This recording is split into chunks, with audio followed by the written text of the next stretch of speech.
వెళ్దామని వచ్చారన్నమాట, అంతే. దేవుని స్తోత్రం. కొద్ది నిమిషాలు చిన్న ఒక మాట చెప్పి నేను ముగిస్తాను, అందుకంటే ఎక్కువసేపు నేను తీసుకోను. దేవుని పరిశుద్ధ గ్రంథంలో నుండి అపోస్తుడైన పౌలు ఎఫెసీయులకు రాసిన పత్రిక, అపోస్తుడైన పౌలు ఎఫెసీయులకు రాసిన పత్రిక 5వ అధ్యాయము 15వ వచనం. దినములు చెడ్డవి గనుక మీరు సమయమును పోనీయక సద్వినియోగం చేసుకొనచ్చు, అజ్ఞానుల వలె కాక జ్ఞానుల వలె నడుచుకున్నట్లు జాగ్రత్తగా చూచుకొనుడి. ప్రార్థన. యేసయ్య, ఇంతవరకు నీ దాసులు తేజ గారిని, సైమన్ పీటర్ గారిని మీరు అభిషేకించి శ్రేష్టమైన విషయాలు బోధించారు. మరొక్క మారు మరలా దర్శించండి. నీ సేవకుడిని నన్ను మరుగు చేసి మిమ్మల్ని మీరు ప్రత్యక్షపరచుకునమని, ఇక్కడికి రాలేకపోయినా ఇంటికాడుండి ఈ మాటలు వినడానికి ఆసక్తి చూపిస్తున్న వ్యక్తులు మీకు తెలుసు, అందరితో మీరు మాట్లాడండి నాయన. ఈ సువార్త ప్రకటన ఎవరికి అభ్యంతరంగా కాక ఆశీర్వాదకరంగా మీరు చేసినందుకే స్తోత్రాలు. నీ కృపగా అప్పగించుకుంటూ యేసునామమున ప్రార్థిస్తున్నాం తండ్రి, ఆమేన్. దేవుని స్తోత్రం. ప్రభువునందు ప్రియ సహోదరి సహోదరులారా, అపోస్తుడైన పౌలు ఎఫెసీ సంఘానికి రాసిన ఈ పత్రికలో మనం ఒక్క మాట చదువుకున్నాం. అదేంటంటే దినములు చెడ్డవి అని భక్త పౌలు గారు చెప్తున్నట్టు మనం చూస్తున్నాం. రోజులు మంచివి కావు, రోజులు చెడ్డవి అని భక్తుడు చెప్తూ, అయినప్పటికీ ఏం చేయాలంట మనం? మీరు సమయమును పోనీయక సద్వినియోగం చేసుకొనచ్చు, అజ్ఞానుల వలె కాక జ్ఞానుల వలె నడుచుకున్నట్లు జాగ్రత్తగా చూచుకొనుడి. ఉన్న సమయంలోనే ఆ ఉన్న సమయాన్ని చాలా జాగ్రత్తగా మనం ఉపయోగించుకోవాలన్నమాట. దేవుని స్తోత్రం. దేవుడు ఈరోజు మంచి వాతావరణం ఇచ్చారు. ఇదే వాతావరణం రేపు ఉంటుందని చెప్పలేం. ఎప్పుడు ఎక్కడ అకాల వర్షాలు పడుతున్నాయో తెలియట్లా. అంతేకాదు ప్రపంచ పరిస్థితి చూస్తే చాలా చోట్ల భయంకరమైన భూకంపాలు వస్తున్నాయి. లక్షలాది మంది భూకంపాల్లో చిక్కుకుపోయారు. ఇప్పుడు ఉన్నట్టే ఎప్పుడు ఉంటుంది అనుకోవడం మనల్ని మనం మోసపుచ్చుకోవడం. దేవుడు ఎప్పుడు ఎవరిని దర్శిస్తాడో ఎవరికి తెలియదు. కనుక ఆ సమయాన్ని గుర్తెరిగి సమయాన్ని ఉపయోగించుకున్న వాళ్ళు ఆశీర్వదించబడతారని చెప్పడానికి సందేహం లేదు. ఏమంటే ఈరోజు 3 వర్తమానాలు అవసరం అంటారు ఇక్కడ అంటే అవసరం లేదు, కానీ మనం మామూలుగా ఆలోచిస్తే అవసరం లేదు, కానీ అవసరమే. ఎందుకంటే రేపటిని గురించి ఎరిగిన వాడు దేవుడు. కాబట్టి ఒకవేళ రేపు వాతావరణం బాగా ఉంటే మీటింగ్ జరుగుతుంది.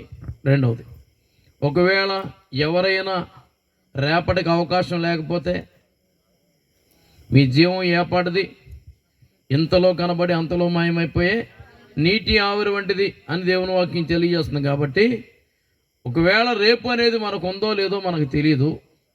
రేపు ఉంటే చాలా సంతోషం. ఒకవేళ లేకపోతే ఈ రాత్రి దేవుడు మనల్ని దర్శిస్తున్నాడనే సంగతి మర్చిపోకూడదు. కనుక దేవుడిచ్చే సమయం చాలా శ్రేష్టమైంది. ఆ సమయాన్ని పోగొట్టుకుంటే మరలా వచ్చేది కానే కాదు.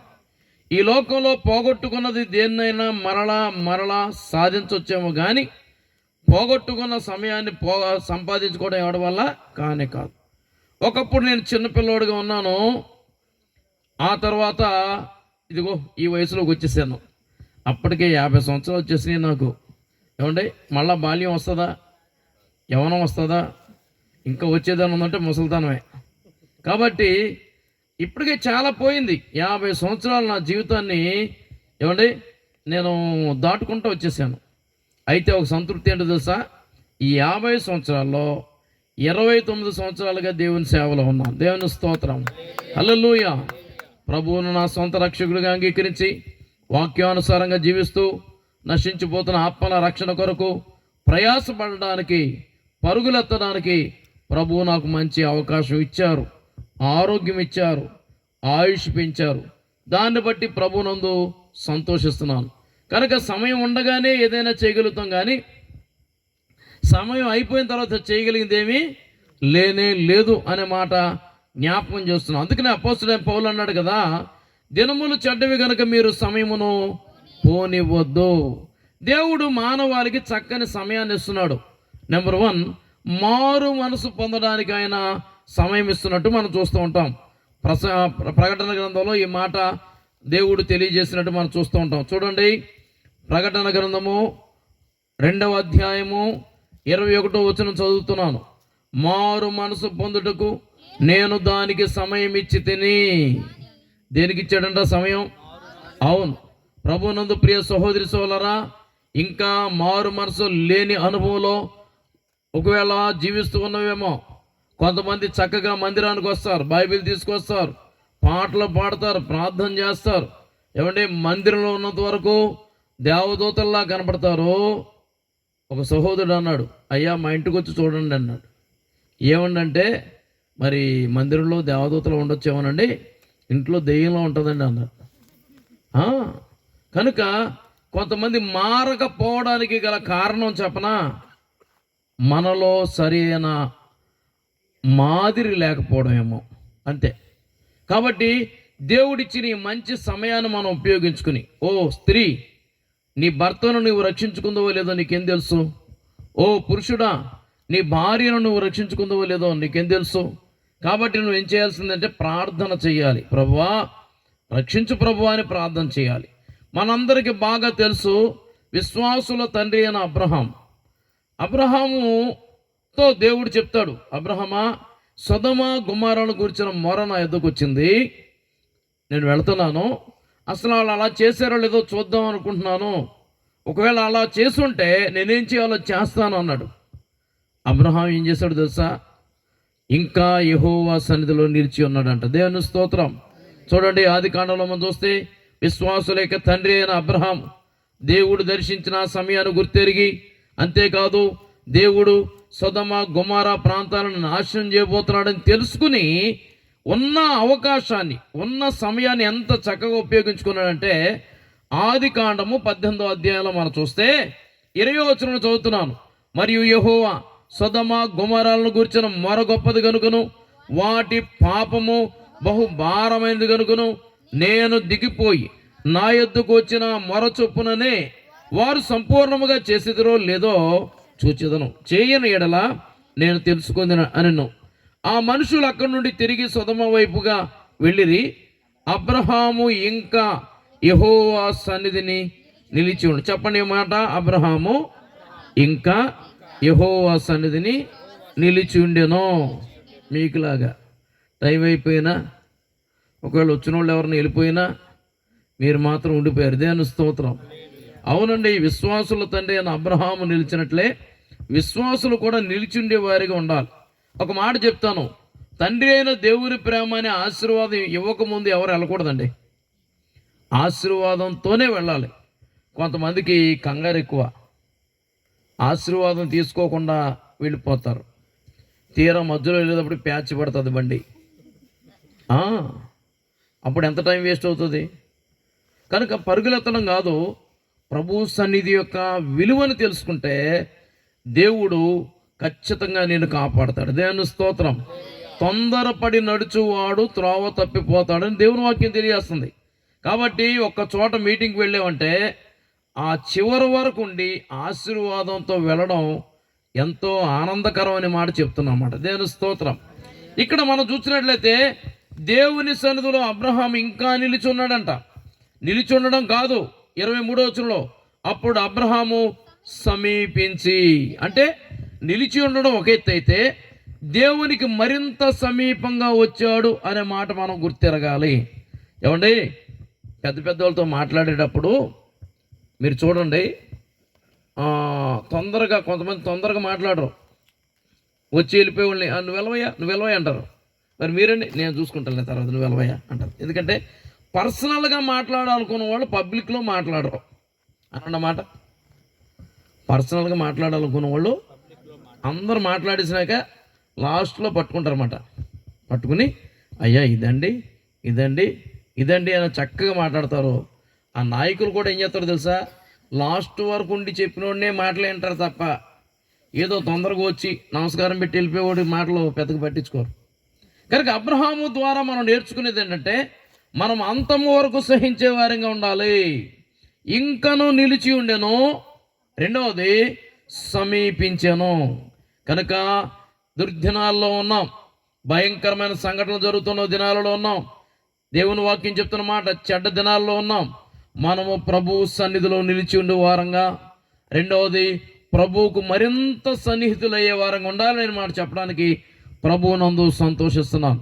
ఆయన సమీపించి ఏం చెప్పాడంట, దుష్టులతో కూడా నీతిమంతులను నాశనం చేయదువా, ఆ పట్టణంలో ఒకవేళ 50 మంది నీతిమంతులు ఉండిన ఎడల దానిలోనున్న 50 మంది నీతిమంతుల నిమిత్తము ఆ స్థలమును నాశనము చేయక కాయవా అనంటే, ఆ చొప్పున చేసి దుష్టులతో కూడా నీతిమంతులను చంపడం నీకు దూరమగునుగాక, నీతిమంతుని దుష్టులతో సమానముగా ఎంచుట నీకు దూరమగునుగాక, సర్వలోకమునకు తీర్పు తీర్చువాడు న్యాయము చేయడా అని చెప్పాడు.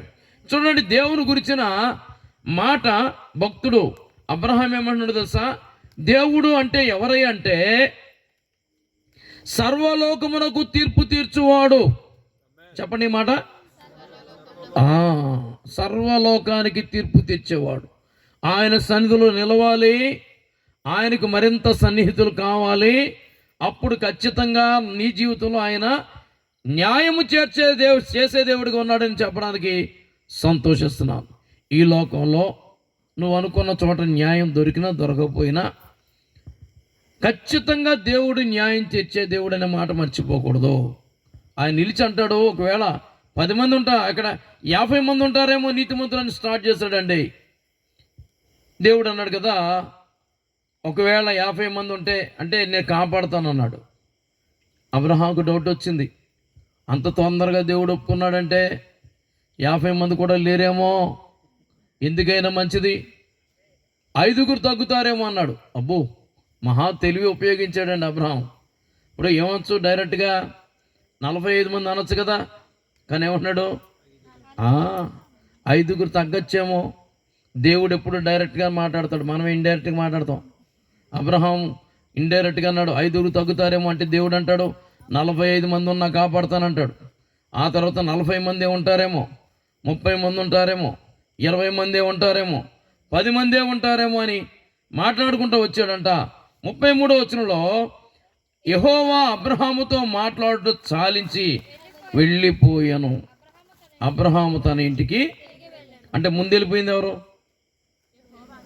దేవుడు ముందెళ్ళాడు, తర్వాత ఆయన వెళ్ళాడు.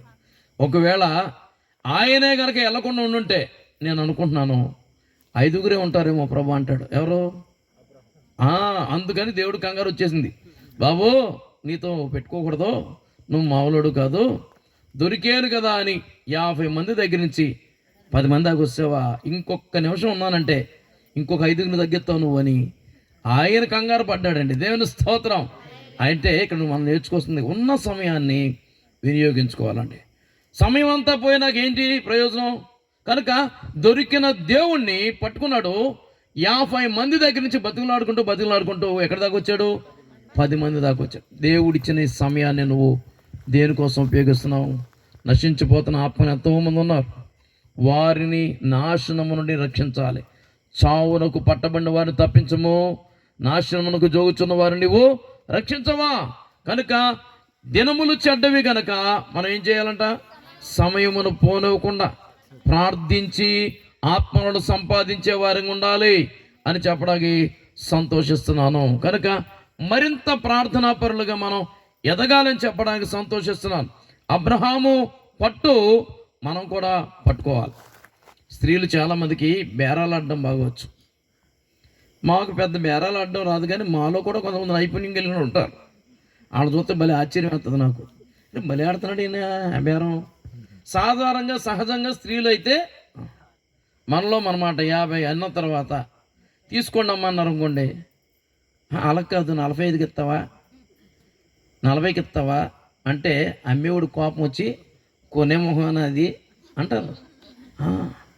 కానీ దేవుడు విసుక్కోలేదండి, కసురుకోలేదండి.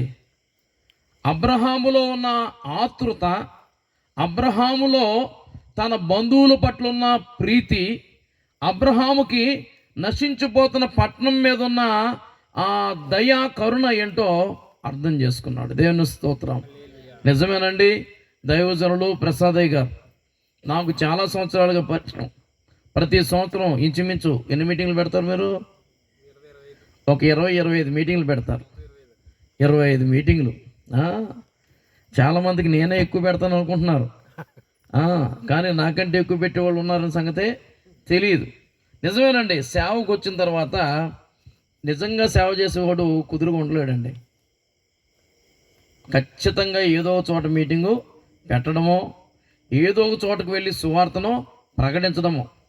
సువార్త సభ పెట్టకపోయినా, సువార్తను ప్రకటించకపోయినా, రక్షణ పొంది ఆత్మల భారంతో దేవుని సేవ చేసే దైవజనులకు నిద్ర పట్టదు. దేవుని స్తోత్రం. హల్లెలూయా.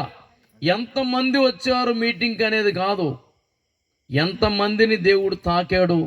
కొందరైనా సరే ఆ వాక్యం ద్వారా పట్టబడితే చాలనేదే దైవజను యొక్క భారం. దేవుని స్తోత్రం. 50 మంది అనుకున్నాడు అబ్రహాము, తీరా లాస్ట్కి వస్తే ఎంత? 10 మంది. దేవుని స్తోత్రం. దేవుడు ఎంత మంచోడు తెలుసా? ఎక్కడ 2-3 కూడి ఉంటారో వారి మధ్యలో ఉంటారంట. దేవుని స్తోత్రం. నేను ఈ 29 సంవత్సరాల పరిచర్యలో చాలా మీటింగ్లు పెడతా ఉంటాను. కొంతమంది దైవజనులు ఏమంటారు తెలుసా? ఎంతమంది వస్తారని అడుగుతారు. ఎక్కడికి? మీటింగ్కి. ఇంకొంతమంది అయితే ఎంత ఇస్తారు అని అడుగుతారు. మరి కొంతమంది అయితే స్టేజ్ ఎంత ఉంటుంది, లైటింగ్ ఎంత ఇవన్నీ లెక్కలు వేసుకుంటారు. కానీ నాకు దేవుని కృప బట్టి అలవాటు లేనిది ఏంటంటే, మా ఆత్మీయ తండ్రి బిషప్ మోకా దేవదాసయ్య గారు మాకు ట్రైనింగ్లు నేర్పించింది ఏంటంటే, ఎంతమంది ఉన్నారు, ఎంత ఇస్తారు, ఎంత స్టేజ్ ఈ కాదు మీకు కావాల్సింది సువార్తను ప్రకటించి అంతే. దైవ చిత్తానుసారంగా ఎవరు రక్షణ పొందాలో దేవుడు చూసుకుంటాడు. కాబట్టి సువార్తను ప్రకటింపకపోయినా నాకు శ్రమ అని భక్తుడు చెప్పిన రీతిగా సువార్తను ప్రకటించడం అనేది గొప్ప భాగ్యం. ఇంకో మాట చెప్పనండి, మాకు ట్రైనింగ్లో నేర్పించిన మాట, ప్రసంగం చేసే ప్రతి ప్రసంగికుడు అనట ఇదే చివరి ప్రసంగం అనుకోవాలంట. నేనేమనుకోవాలి? ఇదే నా లాస్ట్ ప్రసంగం, రేపుకి అవకాశం లేదు అన్నట్టు చేయాలంట. అలాగే అయితే కనుక లాస్ట్ మాటలు అయితే ఎలా ఉంటాయి చెప్పండి? మనందరూ తెలుసు. ప్రాణం పోయేటప్పుడు ఎవరన్నా చివరి మాటలు ఏం చెప్తారు? పిల్లలు పిత్తరా బాయ్, పలానా చోట ఇంత ఆస్తుందిరా, పలానా చోట ఇది ఉంది, మనోడు 5 లక్షలు ఇవ్వాలి, ఈ కబుర్లు చెప్తారు తప్ప. అంతేగాని ఆ మసుగుడ్లు ఏంటి ఎలా పడేసావు, ఈ ఏంటి ఎలా పెట్టి ఈ ఎవడ చెప్పడం. అంటే లాస్ట్ మాటలు అనేవి వాల్యుబుల్గా ఉండాలన్నమాట, విలువైనగా ఉండాలి. ఇక టైం లేదు కాబట్టి ఆ ఉన్న టైంలో శ్రేష్టమైన మాటలు చెప్పి పోవాలి. కాబట్టి కార్య ఆరంభం కంటే కార్య అంతమే మేలు. దేవుని స్తోత్రం. హల్లెలూయా. కాబట్టి ముగింపు చాలా శ్రేష్టమైనదిగా ఉండాలనే మాటను తెలియజేస్తున్నారు. రెండవది, మాకు ట్రైనింగ్లో ఏం చెప్పారు తెలుసా? ముందున్న వాక్యం వింటున్న వారు వాళ్ళకు ఒకవేళ ఇదే చివరి మీటింగ్ అయితే, ఇందాక నాకైతే భలే నవ్వారే, ఒకవేళ ఇది మీకు చివరిదైతే, సమయం పోతే, ఆ తర్వాత దైవజనులు అయ్యగారు సమయం పెట్టరాయ్య గారు చెప్పినట్లు, ఏమండి తలుపు మూయబడిన తర్వాత తలుపు తర్వాత ఉపయోగం లేదు. సమయం అంతా పోయిన తర్వాత కొంతమంది అప్పుడు రెడీ అవుతాకి సిద్ధపడుతూ ఉంటారు. ఎందుకు వచ్చింది ఉపయోగం ఉండదు. ఒక రోజునంట ఒక వాగులో ఒక చచ్చిపోయిన మృతకళేబరం కొట్టుకెళ్తుందంట. అది చూసి ఒక రాబొందు దాని మీద వాలి పీక్కు తింటుందంట. పీక్కు తింటుంటే ఒక పావురం వచ్చి చెప్పిందంట, పావురం, రాబొందా చచ్చిందాన్ని బాగానే పీక్కు తింటున్నావు, ఎదర పెద్ద వాగు ఉంది, లోయ ఉంది, ఈ లోయలో పడిపోతావు కనుక లేచిపో అని ఉందంట. మంచిగా చెప్పిందిగా.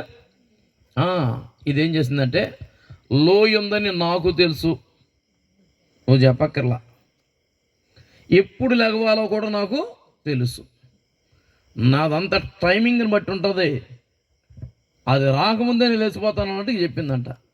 ఇంకొంచెం అలా కొట్టుకెళ్ళిపోతుంది. ఇంకొంచెంసేపటికి మళ్ళీ వచ్చిందంట పావురం. వచ్చిందంట, మిత్రమా టైం అయిపోయింది, దగ్గొచ్చేసింది, నిన్ను నువ్వు కాపాడుకో, లేవు అందంట. నాకు తెలుసులే, నువ్వు చెప్పమాగా, ఆ మాత్రం మాకు తెలియదేంటి అందంట. ఇక లాస్ట్గా మూడోసారి వచ్చిందంట. మూడోసారి వచ్చి చెప్పేటప్పటికి ఇది లెగుద్దామని ట్రై చేసిందంట. ఏది రాబందు. రాబందు అంటే ఇప్పుడు వాళ్ళకి తెలియదు, ఎందుకంటే అవి లేవంట, ఇప్పుడు కనుమరుగైపోయినాయి అంట. ఆ రాబందు ఇలా లాక్కు తింటుందేమో, కాళ్ళు దాంట్లో దిగిపోయినాయి అంట. దిగిపోయినాక ఎంత లేచిపోదాం అనుకున్నది, లెగుద్దామని ట్రై చేస్తుంటే లెగలేకపోతుందంట. ఇక టైం లేదు, అది లోయలో పడిపోయింది. చచ్చిన దానిని ఆశించి బ్రతికి ఉన్నది తన ప్రాణాన్ని పోగొట్టుకుంది. ఈ రాత్రి ఇంకా లోకాన్ని విడిచిపెట్టవా, ఇంకా పాపాన్ని విడిచిపెట్టవా? పర్వాలేదులే, నాకెంత, ఇంకా 20 సంవత్సరాలు కూడా లేవనుకుంటున్నావా? పర్వాలేదులే, 40 కూడా రాదనుకుంటున్నావా? కొంతమందికి వాక్యం బలి గుర్తుంటుందండి. 70 సంవత్సరములు అధిక బలం ఉంటే 80 సంవత్సరాలు ఆ రోజులు కాదు. ఇప్పుడు ఎవరు రాలిపోతారో ఎవరో. నిజంగానంటే ఎంత భయంకరమైన దినాల్లో ఉన్నామో తెలుసా మనం. యెషయా గ్రంథంలో 1వ అధ్యాయంలో రాయబడిన రీతిగా ప్రతి వాడు నడినెత్తిన వ్యాధి కలిగి ఉన్నాడు. ప్రతి వాని గుండె బలహీనం అయిపోయింది. అందుకే నేను అనుకుంటాను ఆ వాక్యం ఇప్పుడు బాగా నెరవేరుతుందండి. కరోనా వచ్చి వెళ్ళిన తర్వాత, కరోనా వచ్చి చచ్చిన వాళ్ళ కంటే ఇప్పుడు ఊరికొచ్చి 2-3 చచ్చిపోతానున్నారు. ఒకటి హార్ట్ అటాక్, రెండోది బ్రెయిన్ స్ట్రోక్. అది ఈ రెండాట్ల ద్వారానే ఎక్కువ మంది చచ్చిపోతున్నారు. కారణం ఏంటంటే వేసుకున్న వ్యాక్సిన్, దాని ప్రభావం ఇప్పుడు ఉందంట. అప్పుడేదో బ్రతుకుదామని వేసుకుంటే ఇప్పుడు చచ్చిపోతున్నాం. ఇక కొంతమంది అసలు భయం వేసి నాకు వ్యాక్సిన్ వద్దు, ఏమవుతూ చచ్చిపోతా అన్నవాళ్ళు బతికేస్తున్నారు. ఊరు నాయనా. కనుక ఈ రాత్రి నేను చెప్తున్నాను, దేవుని బిడ్డ, దినములు చెడ్డవి, సమయం పోనీక అజ్ఞానుల వలె కాక జ్ఞానుల వలె నడుచుకున్నట్లు చాలా జాగ్రత్తగా చూసుకోవాలి. ప్రతి నిమిషము వాల్యుబుల్. అర్థమైందండి. మొన్న ఎగ్జామ్ రాయడానికి వెళ్ళారంట, వాళ్ళకి టైం లేట్ అయిందంట, ఆపేస్తారంట వాళ్ళని. నీట్ పరీక్ష రాయడానికి కానీ ఈ కాంపిటేటివ్ పరీక్షలు ఏదైనా పాల్గొనాలనుకుంటే 5 నిమిషాలు ఆలస్యమైనా సరే, ఒక్క నిమిషం అండి, 1 మినిట్, అబ్బా అయినా అంటే టైం అప్ అయిపోయింది. సమయం అంతా అయిపోయిన తర్వాత చేయగలిగింది ఏది లేదు. డాక్టర్లు కూడా కొన్నిసార్లు చెప్పండి, చూడండి, ఎవరినైనా సీరియస్ మ్యాటర్ తీసుకెళ్ళామనుకోండి, వాళ్ళు అంటారు, ఏవై బుద్ధి ఉందా, ఇంతవరకు ఇంటికాడ కూర్చున్నావా, ఇప్పుడు వచ్చి మా మీద పడేసావా, మా వాళ్ళు కాదు, మా చేతులు దాటిపోయినాయి అంటారు. అవును, ప్రతిదానికి సమయం కలదు అని బైబిల్ చెప్తుంది. దేవుడు నిన్ను దర్శించిన సమయాన్ని నువ్వు ఎరగకపోతే ఎలాగో రక్షించబడతావు? చివరిగా ఈ మాట నేను చెప్పి ముగిస్తాను. అబ్రహాము ఎలాగైతే పెనుగులాడాడో, ఏమండి, అబ్రహాము మనసు ఎరిగిన దేవుడు. ఆ భయంకరమైన నాశనములో అక్కడ 10 మంది కూడా లేరు. 10 మంది కూడా లేరు. కేవలం లోతు భార్య, లోతు 2 కుమార్తెలే, 4 ఉన్నారు. అయినా అబ్రహాము మనసెరిగిన దేవుడు సొదొమ గొమొర్రాలను నాశనం చేసేటప్పుడు అబ్రహామును జ్ఞాపకం చేసుకుని లోతును వెలుపలికి నడిపించాడు. చప్పలు కొట్టి దినం మహిమపరచండి. అవును దేవుని బిడ్డలారా, దైవజనుడు ప్రసాద్ గారు చేస్తున్న ఈ పరిచర్య భారం ప్రభు ఎరిగినవాడు. కనుక ఎందుకు ఈ సువార్త ప్రకటిస్తున్నామో చాలా మంది బయటి వారికి తెలియకపోవచ్చు, కానీ ప్రభువుని ఎరిగిన వారికి తెలుసు, ప్రభువుకు కూడా తెలుసు అని చెప్పడానికి సంతోషిస్తున్నాను. లూకా సువార్త 19వ అధ్యాయం చివరిగా ఈ మాట చదువుకుందాం. లూకా సువార్త 19వ అధ్యాయము 41 చదువుతున్నాను, చూడండి. ఆయన పట్టణమునకు సమీపించినప్పుడు దానిని చూచి దాని విషయమై ఏడ్చి, నీవును ఈ నీ దినమందైనను సమాధాన సంబంధమైన సంగతులను తెలుసుకుని నీ ఎడల నీకెంతో మేలు, కానీ ఇప్పుడవి నీ కన్నులకు మరుగై చేయబడి ఉన్నవి. ప్రభు నిన్ను దర్శించిన కాలము నీవు ఎరుగకుంటివి. చాలండి, ప్రభు నిన్ను దర్శించిన కాలము. ఏ కాలం అంట? కనుక సమయం పోనివద్దు. అజ్ఞానుల వలె కాక జ్ఞానుల వలె ఉన్న సమయాన్ని చాలా జాగ్రత్తగా ఉపయోగించుకోవాలి. సమయాన్ని చాలా జాగ్రత్తగా ఉపయోగించుకునే వాళ్ళు ఒక ఉన్నత స్థానానికి వెళ్ళిపోతారండి. నేను అక్కడక్కడ చూస్తూ ఉంటాను. ఈ కాలేజీలో చదివేవాళ్ళు, హై స్కూల్లో చదివేవాళ్ళు, వాళ్ళకి టైం విలువ తెలీదు, భవిష్యత్తు విలువ కూడా తెలియదు. కొంతమంది హై స్కూల్లో, కాలేజీలో హీరోల్లా చలామణి అవుతారు, ఆ తర్వాత రోడ్ల మీద తిరుగుతూ ఉంటారు. అంతే. నిజంగా హై స్కూల్లో ఒక ఆట ఆడుకుంటారు అంతే. అబ్బా ఆడి పేరు గోడల మీద ఉంటుంది, ఆడి పేరు అన్ని చోట్ల ఉంటుంది. ఆ తర్వాత రోడ్డుని పడతాడు వాడు. పాపం కొంతమంది ఆడితో పాటు చదువుకుంటారు, వాడిని అంటారా ఈ పుస్తకాల పురుగా, ఈ టైంలో ఎంజాయ్ చేయకపోతే ఇంకెప్పుడు చేస్తారా అని అవసరమైతే 2-3 కొడతారు, అయినా తట్టుకుంటాడు వాడు, పుస్తకాలే చదువుతూ ఉంటాడు. వాడు ఒక రోజున ఒక ఉన్నత స్థానంలో మంచి ఆఫీసర్ అయిపోతే ఈ రోడ్డు మీద ఇంకా అరే బావా టీ ఇప్పించరా, లేకపోతే ఓ సిగరెట్ ఇవ్వరా, ఏంటి అది కకృతి అంటే ఉన్న సమయాన్ని వేస్ట్ చేసుకోవడం వల్ల ఈ వ్యక్తి జీవితమే నాశనం అయిపోయింది. కానీ కొంతమంది ఉన్న సమయాన్ని చాలా చక్కగా ఉపయోగించుకోవడం ద్వారా ఉన్నతమైన స్థాయికి వెళ్ళిపోవడానికి అవకాశం ఉంది. కనుక ఇక్కడ రాయబడిన మాటలు చూస్తే దేవుడు ఆ పట్టణాన్ని చూచాడంట, చూచి ఏడుస్తున్నాడంట. కారణం ఏంటంటే నీవును ఈ దినమందైనను సమాధాన సంబంధమైన సంగతులను తెలుసుకునే నీకెంతో మేలు. ఎస్, ఈ రాత్రి రేపు రాత్రి ఇక్కడ ప్రకటించే మాటలు ఏంటో తెలుసా? మతం గురించి కానే కాదు, మరలా చెప్తున్నా, మతం గురించి కానే కాదు, సమాధాన సంబంధమైన సంగతులే బోధిస్తున్నాం. దేని స్తోత్రం చెప్పండి. నీ కుటుంబంలో ఎలా సమాధానం వస్తుంది? భార్యాభర్తల మధ్య సమాధానం ఎలా వస్తుంది? తల్లిదండ్రులు పిల్లల మధ్య సమాధానం ఎలా ఉంటుంది? నీకు కోట్ల రూపాయల ఆస్తి ఉండొచ్చు, కానీ సమాధానం ఉందా? నెమ్మది ఉందా? కోట్లకు పడగలెత్తిన వాళ్ళు కూడా మనసులో నెమ్మది లేక ఆత్మహత్య చేసి చచ్చిపోతున్నారు. కొన్నిసార్లు అనిపిస్తుంది ఏంటండి అని అంటే, వాళ్ళు అంటారు ఎంత చెట్టుకి అంత గాలండి, మీకుండే బాధలు మీకుంటాయి, మాకుండే బాధలు మాకుంటాయి అంటారు కొంతమంది. నిజమే, ఆస్తులు ఉండొచ్చు కానీ, అంతస్తులు ఉండొచ్చు కానీ, ఎంతమంది హృదయంలో సమాధానం ఉంది, నెమ్మది ఉంది, సంతోషం ఉంది? డబ్బుతో కొనలేనిది దేవుడు మాత్రమే ఇవ్వగలిగింది సమాధానం. దేవుని స్తోత్రం. దైవ గ్రంథంలో దేవుని దూతలు చెప్పిన పాడిన పాట ఏంటో తెలుసా? సర్వోన్నతమైన స్థలములలో దేవునికి మహిమ, ఆయనకి ఇష్టలైన వారికి భూమి మీద సమాధానం. దేవుని స్తోత్రం. ఎవరికి సమాధానం అంటే డబ్బు సంపాదించిన వారికి కాదు, చదువులు చదివిన వారికి కాదు, పదవులు కలిగి ఉన్న వారికి కాదు, ఏదేదో కలిగి ఉన్న వారికి సమాధానం లేదు. ఈ రాత్రి దైవజనుడిగా చెప్తున్నాను, ఎవరైతే ప్రభువును కలిగి ఉంటారో, ప్రభువుకి ఇష్టంగా జీవిస్తారో వారికి మాత్రమే సమాధానం ఉందని చెప్పడానికి సంతోషిస్తున్నాను. దేవుని స్తోత్రం. ఇంకో చిన్న మాట చెప్పనా? ఎంత సంపాదించినా ఏం తీసుకెళ్తాం? కాస్త జ్ఞానంతో ఆలోచించండి. అజ్ఞానుల వల్ల కాక జ్ఞానుల వలె నడుచుకోండి. నిజంగా మనకంటే ఎంతో ముందున్న వాళ్ళు చూస్తున్నాం కదా, కోట్ల సంపాదించిన వాడు కూడా ఏమీ తీసుకెళ్తలే. కానీ దీనికోసం ఎంత తపన.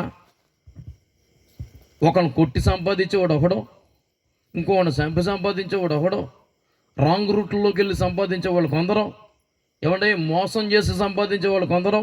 నువ్వు సంపాదిస్తుంది నరకాన్నేమో, జాగ్రత్త చూసుకో. దేవుడిచ్చిన సమయాన్ని ఉపయోగించుకుని, అవకాశాలు ఉపయోగించుకుని, వనరులు ఉపయోగించుకుని, ఈ మరణాంతరం నేను పరలోకం చేరాలనే ఆలోచన ఉండాలి కానీ భూమి మీద బతకడం కోసం పెద్ద ఆలోచన అక్కర్లేదు. నేను అంటాను, భిక్షగాడు కూడా దర్జాగా బతికేస్తున్నాడు. అవునండి, ఏమి తిందుమా ఏం తర్వాత ఆలోచన ఉండదు వాడికి. చక్కగా తింటాడు, వెంటనే టవలో వేసుకు పడుకుంటున్నాడు. నాకు ఒక్కోసారి పెద్దది మనకంటే బాగా నిద్రపోతుంది వాళ్ళే. విచిత్రం ఏంటిది, దోమలు కూడా వాళ్ళు కొడుతున్నాయి లేదో డౌట్. మనల్ని ఎన్ని దోమలు కొడుతున్నాయండి. ఎంత నీట్గా ఉంటాం, ఎంత చక్కగా స్నానం చేస్తున్నాం, సెంటు కొట్టుకుంటున్నాం అంతా. కానీ ఆడికి ఆ చెట్టు కింద వేసుకుంటాడు, అక్కడే ఉమ్మేసేస్తాడు, అక్కడే అన్నీ వేస్తాడు. అయినా సరే ఆడి దర్జాగా పడుకుంటున్నాడు. మనలాగే ఏదో రోజు చచ్చిపోతాడు. కానీ నేను అంటాను, ఇంత సాధించి ఇంత సంపాదించిన మనం మోక్షానికి వెళ్ళకపోతే ఉపయోగం ఏముంది? నరకాన్ని తప్పించుకోకపోతే ఉపయోగం ఏముంది? కాబట్టి దైవజనులు సైమన్ పీటర్ గారు చెప్పినట్లు మనం ఏం చేయాలంటే సిద్ధపడాలి. దేనికోసం? ప్రభువు రాకడ దగ్గర అయింది. రాకడ సూచనలు ప్రపంచం అంతటా జరుగుతున్నాయి. శాస్త్రవేత్తలు కూడా చెప్తున్నారు భూమికి అంతం దగ్గరైంది. ఎప్పుడు భూమి పగిలిపోద్దో తెలియదు. చాలా భూకంపాలు వస్తున్నాయంట. భూకంపాల జోన్లో భారతదేశం కూడా ఉంది అని చెప్తుంటే నాకు భయం వేస్తుంది. కానీ భూమే కదిలితే ఇంక తట్టుకోగలిగినాడు ఎవడున్నాడండి? జాగ్రత్త. నిన్ను నువ్వు తప్పించుకోవడం అంటే నీ వల్ల కాదు, దేవుడు తప్పిస్తే తప్ప. దేవుని ఉగ్రత నీ మీదకి రాకుండా ఉండాలంటే అబ్రహాము తన స్వజనుల కోసం కన్నీరు కార్చినట్టుగా రక్షణ పొందిన వారులారా మన ప్రాంతం కొరకు మనం ఏడ్చి కన్నీరు కార్చి ప్రార్థన చేసే వాళ్ళకు ఉండాలి. ఒకవేళ ఇంకా నువ్వు రక్షణ పొందకపోతే దేవుడు ఎందుకు బతికిచ్చాడో గుర్తించుకో. మారు మనసు పొందాలి. కనుక సమయమును పోనవద్దు. నెంబర్ 1, సమయమును పోనవకూడదు. రెండో మాట చెప్పి ముగిస్తున్నాను. హెబ్రీయులకు రాసిన పత్రిక 3వ అధ్యాయము 12వ వచనం, 3:12. సహోదరులారా, జీవము గల దేవుని విడిచిపోవునట్టి విశ్వాసము లేని దుష్ట హృదయం మీలో ఎవని ఎందైనను ఒకవేళ ఉండినేమో అని జాగ్రత్తగా చూచుకొనుడి. రెండవ జాగ్రత్త ఏంటది? 1, సమయం పోకుండా చూసుకోండి. Don't waste your time. ఇక్కడ చూస్తే డోంట్ లూజ్ యువర్ ఫెయిత్. నీ విశ్వాసాన్ని పోగొట్టుకోవద్దు. రక్షణ పొందిన వారికి చెప్తున్నాను, విశ్వాసము లేకుండా దేవునికి ఇష్టలేంట అసాధ్యం. నువ్వు విశ్వాసివా? విశ్వాసాన్ని కాపాడుకో. అంతము వరకు సహించువాడెవడో వాడే రక్షణ పొందుతాడు. కష్టాలు వస్తాయి, బాధలు వస్తాయి, నిందలు వస్తాయి, శ్రమలు వస్తాయి. ఏం కొత్త కానే కాదు. బాప్తీసం ఎంతమంది ఒకసారి చేతులు చూపించండి. బాప్తీసం పొందిన వాళ్ళు. God bless you. నేను చెప్తున్నాను, బాప్తీసం పొందినప్పుడే ఆల్రెడీ మీకు తెలిసిపోయి ఉంటుంది. ఏమని అంటారు అప్పుడు? ప్రభు అయిన యేసుక్రీస్తును రక్షకుడిగా అంగీకరించినందున నీ కుటుంబంలో కానీ, బంధుమిత్రుల్లో కానీ, లోకంలో కానీ శ్రమలు, కష్టాలు, ఇబ్బందులు, అవమానాలు, నిందలు, చివరికి మరణాపాయమే వచ్చినా యేసు నా రక్షకుడని సాక్ష్యం ఇవ్వగలవా అని అడిగారా? అడుగుతారు. అప్పుడేమన్నావు? దజ్జాగా ఇస్తాను అన్నావు. ఇప్పుడు చూస్తున్నాడు ఆయన, ఎంత ఇస్తావు? అది మూడింది మనకి. దేవుని స్తోత్రం. పరీక్షాకాలం ఇది. ఏంటిది? ఇంతవరకు సమయం వేస్ట్ అయిపోయిందేమో. ఇప్పటికైనా సిద్ధపడదాం. దేనికోసం? చావైన బ్రతుకైనా నీ కొరకే దేవా, చావైన బ్రతుకైనా నీ కొరకే దేవా, నీ సాక్షిగా నేను జీవింతునయ్యా, నీ సాక్షిగా నేను జీవింతునయ్యా. ప్రభువా కాచితివి ఎంతకాలం, కాచితివి ఎంతకాలం, చావైన బ్రతుకైన నీ కొరకే దేవా, చావై బ్రతుకైనా నీ కొరకే దే, నీ సాక్షిగా నేను జీవింతునై, నీ సాక్షిగా నేను జీవింతునయ్యా. హల్లెలూయా. చావైనా బ్రతుకైనా నీ కొరకే. దేవుని స్తోత్రం. దేవుడు ఎంతకాలం మనల్ని భూమి మీద బతికింపజేస్తాడో అంతకాలం బతుకుదాం. నరులారా తిరిగి రండి అంటే వెళ్ళిపోదాం, అంతే. దేవుని స్తోత్రం. సియోనుకు తిరిగి వచ్చిన వారు నోటి నిండా నవ్వు. దేవుని స్తోత్రం.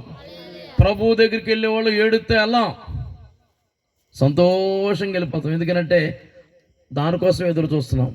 నిత్య నివాసమే మన గమ్యస్థానం. కనుక మన గమ్యాన్ని చేరడం కోసం సిద్ధపడి ఉందాం. ప్రభు త్వరలో రాబోతున్నాడు. నెంబర్ 1, సమయాన్ని వేస్ట్ చేసుకోవద్దు. నెంబర్ 2, విశ్వాసాన్ని కోల్పోవద్దు. జాగ్రత్తగా చూచుకొనుడి. ఏం జాగ్రత్త చూసుకోవాలి? కొన్ని చోట్ల ఉంటాయి చూడండి, బోర్డులు, కుక్కలు ఉన్నాయి, దొంగలు ఉన్నారు, అబ్బా మోసం చేసేవాళ్ళు. జాగ్రత్తలు ఎక్కువ చెప్పేస్తున్నారు. చాలా సంతోషం. కానీ నేను అంటాను, మరి ఎంతవరకు జాగ్రత్త చూసుకుంటున్నావు? ఒక తల్లి అంట పావురం పిల్లలకి ఏదో తేవడానికి వెళ్తా పిల్లలకి చెప్పిందంట, జాగ్రత్త అబ్బాయి జాగ్రత్తగా ఉండండి రా అని పావురం పిల్లలకి చెప్పిందంట. వేటగాడు వస్తాడు, వలేస్తాడు, నూకలు చల్లుతాడు, వాలేరా పట్టుకుపోతాడు అని చెప్తా దాన్ని పాటగా నేర్పించిందంట. ఎలాగా? పాట వచ్చేసింది, పర్ఫెక్ట్ క్వైర్ సాంగ్లా పాడుతున్నాయి. వేటగాడు వస్తాడు, నౌకలు చల్లుతాడు, వలేస్తాడు, వాలేమా తీసుకుపోతాడు అని పాడుతున్నాయంట. పాట పర్ఫెక్ట్గా వచ్చేసింది. ఈలోగా పాడుకుంటాను ఉన్నాయి, వచ్చాడంట ఎవరు అని చూసి కూడా పాడుతున్నాయంట. పాడడం కాదు, వాడు నిజంగానే వేటగాడు వచ్చాడు, నౌకలు చల్లాడంట, చూసి పాడుతున్నాయి. ఈలోగా వల కూడా వేసాడంట, పాడుతున్నాయి. వాళ్ళేమా తీసుకుపోతాడని పాడతానే వెళ్ళిపోయి వాలిపోయినాయంట. అంటే పాటల వల్ల ఉపయోగం ఏముంది? ప్రవర్తన లేదు. ఎస్, నీ ప్రవర్తన సరిగా ఉందా? ఆ తల్లి పాటలా నేర్పించింది, ఒక పాఠం కోసం నేర్పించింది. కానీ వీళ్ళకి ఏమైపోయిందంటే పాట ఒక ఏంటంటే పాఠంలా నేర్పించిన అది ఒక పాటలా తయారైపోయింది అంతే. పాడుకుంటూ వెళ్ళిపోయి వాలిపోయింది అంతే. ఈ రోజున ఎంతమంది క్రైస్తవ విశ్వాసులు చక్కని పాటలు పాడుతున్నారండి. నేను నిజంగా చాలా సంతోషిస్తాను. చక్కని పాటలు. ప్రార్థించకుండా ఒక పాట పాడుతున్నాడు ఒక ఆయన. ఏం పాటది? ప్రార్థన నేర్పుమ్మయ్య. ప్రభువా ప్రార్థన నేర్పోయా, ప్రార్థించకుండా నేనుండలేనయ్యా. పాట బాగుంది. అసలు ప్రార్థన చేయడు. స్పెషల్ సాంగ్ ఎత్తే మాత్రం అచ్చు గుద్దినట్టు దింపేస్తాడు పాట. ఉపయోగం ఉంది? ప్రార్థించకుండా ఉండలేడంట, ప్రార్థనలోనే ఉండలేడు. కనుక పాటలు బాగానే నేర్చుకుంటున్నారు, కానీ పాఠాన్ని ఎంతమంది నేర్చుకుంటున్నారు? ఇక పాటలు పాడుకుంటూ ఎంజాయ్ చేసే రోజులు కావి. ప్రభు సన్నిధిలో నిలిచి ప్రభువుకు సమీపంగా చేరి నశించకపోతున్న ఆత్మల కొరకు విజ్ఞాపన చేసే విజ్ఞాపనకర్తలు లేచుదురుగాక. అగ్నిలో నుండి లాగినట్లు కొందరునైనా బయటికి లాగుదురుగాక. కనుక అందుకే దేవుడు ఈ సమయాన్ని ఇస్తున్నాడు. కనుక గుర్తించండి, మనం ఎప్పుడు ప్రభు రమ్మంటాడో మనకు తెలియదు. కాబట్టి ప్రతిరోజు సిద్ధంగా ఉండాలి. ఎప్పుడు? అది అర్ధరాత్రి కావచ్చు. అర్ధరాత్రి వినబడిందంట, ఇదిగో పెండ్లి కుమారుడు వస్తున్నాడని. 10 మంది కునికి నిద్రించారు, 10 మంది విన్నారు, 10 మంది లేచారు, 10 మంది చక్కబెట్టారు. 5గురికి బాగా వెలుగుతున్నాయి, 5గురు ఆరిపోవడానికి రెడీగా ఉన్న. అప్పుడు కనిపెట్టారండి వీళ్ళు. వచ్చేదాకా ఆగు, మనకేదో తేడా ఉందని. చూడండి, ఆకలేస్తున్న వాళ్ళకి కొంతమందికి తెలిసిపోద్ది, ఆకలేసేస్తుంది అని. ఆ టైప్లో అంటే ప్రాణం కొట్టుకుంటుంది అన్నమాట. ఆ టైప్లో దివిటీలు కూడా కొట్టుకుంటున్నాయి చమురు అందక. అప్పుడు అర్థమైపోయి, అక్కలారా మాకు కూడా కొంచెం, ఈ అక్కలు చాలా మంచోళ్ళు అండి, వాళ్ళు మెచ్చుకోవాలి. అమ్మ మాకు మీకు ఇది చాలదో, అమ్మే వాళ్ళ దగ్గరికి వెళ్ళి తెచ్చుకున్నాను. దేవుని స్తోత్రం. ఇక వాళ్ళకి టైము లేదు. కనుక దేవుని బిడ్డలారా, మరింత విశ్వాసంతో ప్రభువులో నిలుద్దాం. విశ్వాసాన్ని కోల్పోవద్దు. ఒకటి, టయాన్ని సమయము పోనివ్వకుండా జాగ్రత్తగా చూసుకోండి. రెండోది, విశ్వాసము పోకుండా జాగ్రత్తగా చూసుకోండి. ఇందాక అయ్యగారు చెప్పినట్లు చెప్పాల్సినవి చాలా ఉన్నాయి, కానీ చెప్పం చాలు. ఏమండి, ఇంకెక్కువ చెప్పకుండా ఉన్నది కాస్త పోద్ది. 3 ప్రసంగాలు దాచుకోవడం అంటే అంత ఈజీగా? 3 సీరియళ్ళన్నా దాచుకుంటారు, కానీ అదేంటోనండి చెడు బాగా దాచుకుంటాం. మంచి అసలు మీరు ఎప్పుడన్నా చూడండి, ఎవరన్నా తిట్టారనుకోండి 4 సంవత్సరాలను గుర్తుంటుంది మనకి. రేపు అయ్యగారు తేజ అయ్యగారు ఏం చెప్పారు, సైమన్ పీటర్ గారు ఏం చెప్పారు, జాషువా జ్యోతి గారు ఏం చెప్పారంటే ఏం చెప్పారు, కానీ చాలా బాగా చెప్పారు. అంతే కదండి, మీలో మంచి టాలెంటెడ్స్ ఉంటారు. వాళ్ళ ముగ్గురులో ఎవరు బాగా చెప్పారు, మాకు మార్కులు వేస్తారు. అమ్మ, మీ మార్కులు మాకు ఎందుకంట, మీలో మార్పు ఉంటే చాలు. ఎస్, కొత్తగా సేవకు వచ్చామనుకోండి మార్కుల మీద ఆధారపడతాం. ఎప్పటి నుంచో సేవ చేస్తున్నామేమో, ఇక మీకు మార్కులతో పని లేదు మాకు, మీ మార్పు ఉంటే చాలు. కాబట్టి యేసు నామములో మీలో ఎవరిలో ఉన్న ఏ రకమైన బలహీనత ఉన్నా దేవుడు తీసివేయనుగాక. యేసయ్య పట్టణాన్ని చూచి ఏడ్చాడు.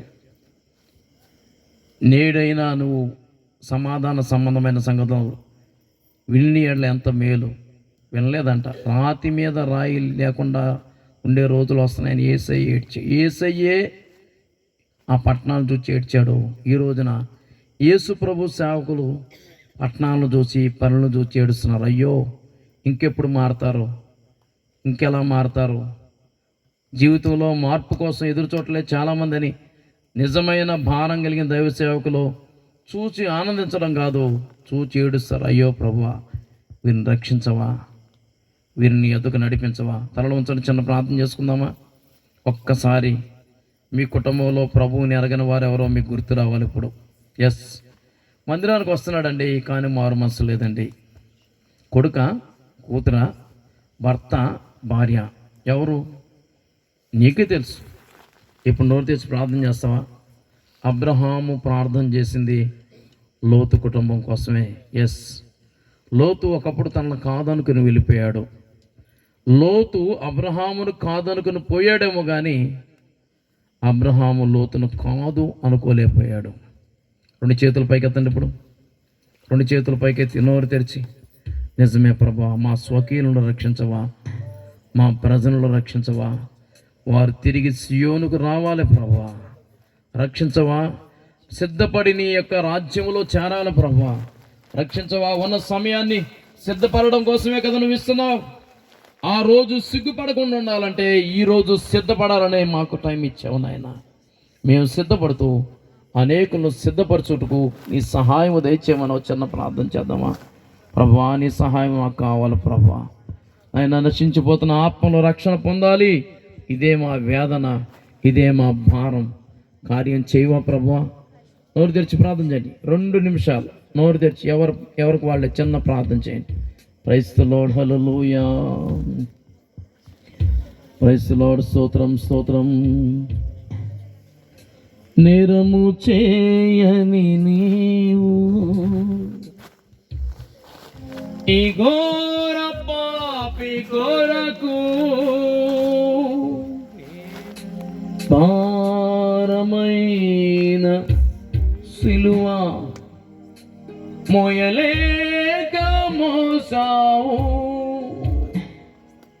నేరము చేయని నీవు ఈ ఘోర పాపి కొరకు భారమైన సిలువ మోయలేక మోసావు. కొరడాలు చెల్లని చీల్చెనే నీ సుందర దేహమునే, కొరడాలు చెల్లని చీల్చెనే సుందర దేహమునే. తడిపెను నీ తనునే ఉదిరంబు దారలే, తడిపెను తనువునే రుదిరంబు దారలే. పెళ్ళి అయినా యేసయ్యా, పల్లి అయినా యేసయ్యా, నిలువెల్ల నలిగితివా, నీవెంతో అలసితివా.